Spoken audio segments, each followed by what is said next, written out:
Programang ito ay rated SPG. Striktong patnubay at gabay ng magulang ang kailangan. Maaaring may masiselang tema, lengguwahe, karahasan, sexual, horror o droga na hindi angkop sa mga bata.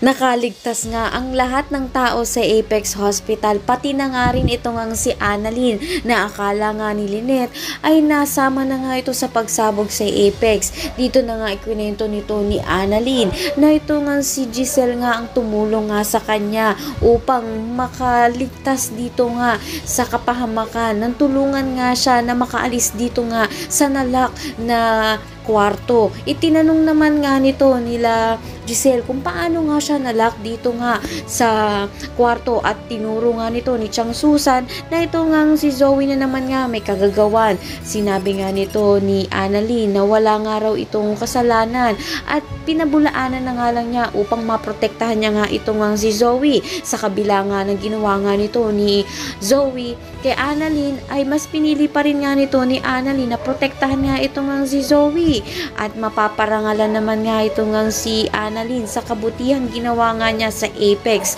At dito na nga rin mabubuksan nga ang ebidensya na maaring magamit nga nito nila Annalyn laban nga dito nga kina Zoe at Moira sa ginawa nga nila dito nga kay Doc Tanyag.